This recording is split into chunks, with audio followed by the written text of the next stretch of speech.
Welcome to Will's Music Show on this Friday, September 7th, 2018. So happy September to you guys. Summer is almost over.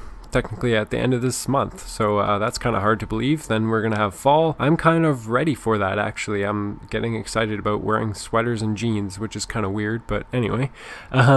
This is the third episode in Flashback Music Friday series. Whether you're listening on iTunes or YouTube, I'm glad that you're here today because I'm going to be talking about Linkin Park and their song Somewhere I Belong. Now, if you've been following me on social media, then you would have known that I did some voting polls on my social media accounts this past week. So if you're not following me on there already, I suggest that you do that because then you won't be missing out on any news or things that are going on coming up in the show from week to week and month to month. So go follow Will's Music Show on Instagram, Facebook, Twitter, and subscribe on iTunes and YouTube for more episodes and previews of what's coming up. And then you can vote as well for what I do next. So today's going to be Linkin Park, and then Miley Cyrus next week, and then the week after that is going to be Metallica. Plus I'm planning on doing a album review as well this month at some point, as long as I got time off work.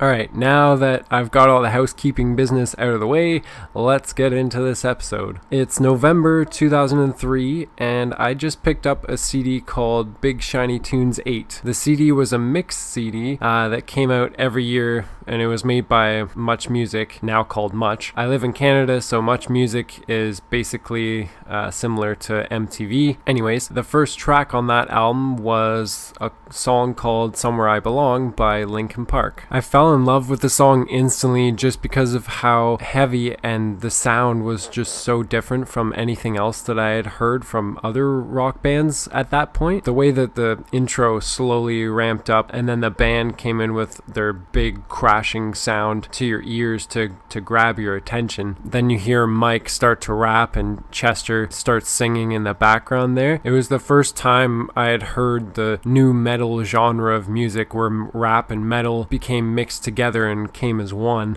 It worked out so well with Linkin Park, and they just created a sound of their own that sounded industrial and very unique. From that point on, I realized that some of my other classmates had also got into Linkin Park, including my best friend Jordan, who I had do the review with me of the Nickelback album a few weeks ago here on the show. So him and I would play road hockey sometimes, just blasting Linkin Park on the old CD player as we're playing ball hockey there, so that was really fun. And I definitely have some fond memories of my childhood still to this day. When I listen to that song, it kind of brings me back to that and makes me reminisce. Now let's get into the facts about the song. Somewhere I Belong came out on Linkin Park's second album titled Metropia in March of 2003. Somewhere I Belong was actually the first single off of the album and did very well here in Canada, peaking at number 3 on the Canadian singles chart. Elsewhere in the world, Somewhere I Belong topped the US Billboard Mainstream Rock Tracks and Modern Rock Tracks charts, respectively. Also, the song was number 1 in Poland and New Zealand. Linkin Park was lucky enough to get both gold certification and platinum certification in the United States for the song. At the 2003 MTV Music Awards, Linkin Park received Best Rock Video for their music video for Somewhere I Belong, and the music video was actually directed by the band's turntablist Joseph Hahn, which was quite the accomplishment for him. Fun fact moment, in the music video, the band actually has some Transformer toys on the shelf in Chester's bedroom while he's dreaming there, which is funny because years later Linkin Park would go on to provide 2 songs for 2 separate Transformers movies. So clearly at least one or more of the band members are big Transformers fans. Overall, I think the song's lyrics really spoke to a whole generation of people around the world who might have been going through a tough time, and I think many of Linkin Park's lyrics do that for their fans, which is part of the reason why they have such a huge following. Then the heaviness of the song with the guitars and drums and everything else and the turntables just added to the song so people could get their feelings of frustration out and headbang and everything like that. That's all for this week's episode, everyone, and it still was hard for me to do this episode just because when people think of Linkin Park Park now over the past year,